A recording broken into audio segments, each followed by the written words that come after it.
Hello everyone, I hope all are feeling well. जो भी जहाँ होंगे बढ़िया होंगे। और इस वीडियो में हम लोग the limitation of the world pensioner W Bates, इसके जो राइटर हैं उसके बारे में अभी हम लोग इसका हम लोग हिंदी समरी को देखेंगे। डब्ल्यू बेट्स की बात करें तो इनकी जन्म होती है 1865 में और मृत्यु होती है 1939। एक आयरिश कवि और नाटककार थे। उन्होंने आयरिश स्वतंत्रता और ब्रिटिश साहित्य ने अलग आयरिश साहित्य के लिए लगातार काम किया। वह आयरिश नेशनल थिएटर कंपनी के सह संस्थापक थे और अपने नाटक और के साथ साहित्य पुनरुद्धार किया। उन्होंने 1923 में साहित्य के लिए नोबेल पुरस्कार से सम्मानित किया गया। उन्होंने अपने नाटक द काउंटलेट कैथलेट और कहानियों के द संग्रह सेल्टिक ट्वाइलाइट के साथ आयरिश नाटकीय सांस्कृतिक और साहित्य पुनरुद्धार के पीछे महत्वपूर्ण भूमिका निभाई थी। उन्होंने पुरानी आयरिश लोक कथाएं और किंवदंतियां एकत्र की। उनके पहले काम के उत्सव शैली पूर्व फ्लैट से प्रभावित थी, जबकि उनके बाद के काम में थोड़ी अधिक गीतात्मक शैली का इस्तेमाल किया गया था और वो प्रतीकवाद, रहस्यवाद और जादू से प्रभावित थी। एक कविता पुराने पेंशनभोगी का विलाप, जो कि एट की पिछली कविता का संशोधित संस्करण है, बूढ़ा पेंशनभोगी कवि के अपने युवा जीवन की यादें प्रस्तुत करता है, जो तब और अधिक पीड़ादायक हो जाती है जब वो अपनी वर्तमान स्थिति को देखता है और अपनी युवा अवस्था के समय की तुलना करता है वृद्धावस्था में उसकी अवस्था।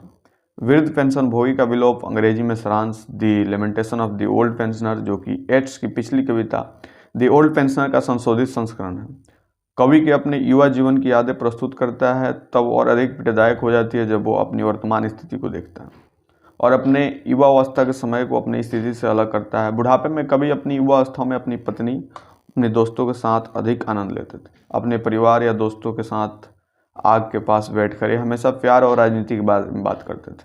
अब बुढ़ापे में वो अकेले हो गए हैं, उसे कोई नहीं देखता या उसकी बात नहीं करता। सौंदर्य के प्रति प्रेम आज भी उनके हृदय में विद्यमान है।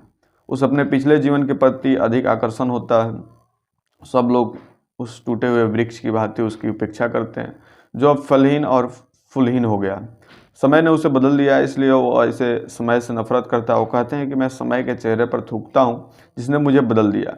वृद्ध पेंशनभोगी का विलाप का हिंदी समरी देखते हैं। प्रस्तुत कविता महाकवि कोट्स के कविता संग्रह द ओल्ड पेंशनर का अनोखा संस्करण है। कवि अपने युवा जीवन को स्मरण करते हुए अपने वर्तमान जीवन से तुलना करता है। अपने जीवन के दोनों मंचों में विरोधाभास कवि में उद्गिन कर देता है। अपने यौवन काल में उन्हें एवं प्रेम राजनीति दोनों से काफ़ी जुड़ाव था। कवि ने युवा अवस्था में जीवन के आनंद का अद्भुत आनंद लिया। वह प्यार और राजनीति में हमेशा कायम रहे। उनके जीवन के स्वर्णिम काल में उन्हें अपार सम्मान एवं प्रेम प्राप्त हुआ। अब उसे वृद्धावस्था प्राप्त हो गई। उनका शरीर संरचित एवं दुर्बल हो गया, मुखाकृति अनाकर्षक एवं कांतिहीन हो गई। हालांकि सुंदरता की प्रति आसक्ति उनके हृदय में अभी भी स्थापित है। अपने पिछले जीवन में मधुर स्मृति मानस पताल वर्तमान है। यौवन काल के प्रति आकर्षण हृदय में समा जाते हैं। बुरा अब हर व्यक्ति अपनी अनदेखा करता है, उससे दूर भागता है। अनदेखी का यह दास से मानसिक संताप से पीड़ित कर देता है। जीवन की इस बेला में वो अपने को एक टूटे हुए वृक्ष के समान ही समझता है, जो उसके समान की फूल और फल अनुपयोगी हो गए। उन्होंने यह भी कहा कि समय ने ही उनके साथ ऐसा अन्याय किया है, समय का ही वो मारा गया है, समय का यह व्यवहार शत्रुतापूर्ण है। अतः वह समय से घृणित काम करती है जिसने उसके शरीर के साथ ऐसा मजाक किया। वृद्ध पेंशनभोगी का विलाप कविता का हिंदी अनुवाद अगर देखें तो इनका पहला श्लोक है, हालांकि मैं एक टूटे हुए पेड़ के नीचे बारिश से बच रहा हूँ। मेरी कुर्सी आग के सबसे करीब थी। हर उस कंपनी जो प्यार या राजनीति की बात करती है, एरे टाइम ने मुझे बदल दिया। प्रेम और राजनीति के बारे में चर्चा करने वाली प्रत्येक कंपनी में वक्ता आग के सबसे करीब टूटे हुए पेड़ के नीचे बैठा था, लेकिन समय ने उसे विकृत कर दिया था और इसलिए वह इस कंपनी से दूर रहता। हालांकि बारिश से बचने के लिए वो अभी भी एक टूटे हुए पेड़ के नीचे आश्रय लेता है। वक्ता समय के बदलाव पर अपनी पीड़ा व्यक्त करता है जिसने उसे विकृत कर दिया। उन्होंने अपना आकर्षण स्वरूप खो दिया है। वक्ता आग के निकट एक वृक्ष के नीचे प्रेम एवं राजनीति पर चर्चा करने के लिए अन्य मित्रों के साथ मित्रता की।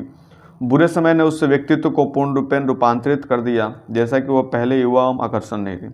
मूलतः वह उन बैठकों में भाग नहीं लेता, हालांकि वह अभी भी वर्षा से बचने के लिए उस पेड़ के नीचे खड़ा है। वक्ता समय के साथ अपने शारीरिक रचना में आए बदलाव का वर्णन करता है। अब वो अनाकर्षण व्यक्ति का किरदार निभा रही है। वो अपने आप को उपेक्षित महसूस करता है। इनसे इस बात का अत्यंत खेद है। हालांकि लड़के किसी साजिश के लिए फिर से पाइक बना रहे हैं और पागल दृष्ट मानव अत्याचार पर अपना गुस्सा भर रहे हैं। मेरा चिंतन समय के बारे में है जिसने मुझे बदल दिया। कुछ कुख्यात युवक कुछ धारदार हथियार बना रहे हैं। उन्होंने इसका इस्तेमाल अच्छे लोगों को परेशान करने के लिए करने की योजना बनाई है। वह उनके द्वारा मानवीय अत्याचार पर गहराई से विचार करता है। इससे यह भी एहसास है कि समय ने उसका रूप पूरी तरह से बदल दिया। वक्ता कुछ दुष्ट युवकों द्वारा किए गए अमानवीय कृत्यों को देखकर अत्यधिक निराश है। वह इस बात से भी निराश है कि समय ने उसे बदल दिया।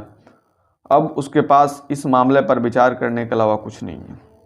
वक्ता का वर्णन है कि कुछ दुष्ट प्रकृति के असामाजिक तत्व नोक वाला हथियार बना रहे हैं। उनका प्रयोजन सज्जन लोगों पर अत्याचार करने और उत्तेजित करने के लिए करते हैं।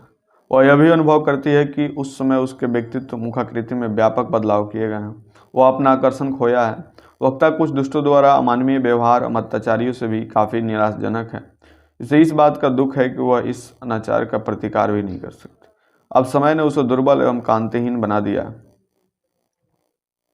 वक्ता उन दिनों याद करता है जब वह काफ़ी छोटा था। वो अपने आसपास की सुंदरता विशेषकर महिलाओं से प्रेम करता है। अब एक भी महिला उन्हें देखना पसंद नहीं करती क्योंकि वो बूढ़े हो गए हैं। वह टूटे हुए पेड़ की तरह दिख रहा है। इस तरह अब समय से नफरत करता है क्योंकि इससे उसे रूपांतरित कर दिया। इसने उसका स्वरूप बदल दिया। इससे काल में कुकर्मों ने इतनी घृणा होती है कि वो उसके मुंह पर थूकता है।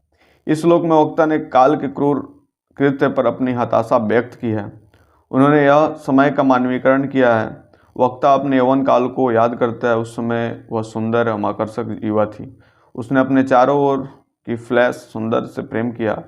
उसे सभी लोग पसंद करते थे। अब महिलाएं अपनी नज़दीकियाँ और बातें करना पसंद नहीं करती। उन लोगों ने उन्हें मुंह फेर लिया। इसका कारण यह भी है कि अब वह वृद्ध हो गई। इसमें कोई आकर्षण नहीं रह गया। वह जंगल फूटे जंगल के समान हो गया। समय ने यह सब बदलाए। वह समय का मारा हुआ है, इसलिए समय ने उसे घृणा की गई जिसने इसे इस दिशा में पहुंचा। वक्ता ने इस काव्यांश में समय के रॉकेट चक्र के प्रति अपना खोसा व्यक्त किया। उन्होंने इस कविता में समय का मानवीकरण भी किया।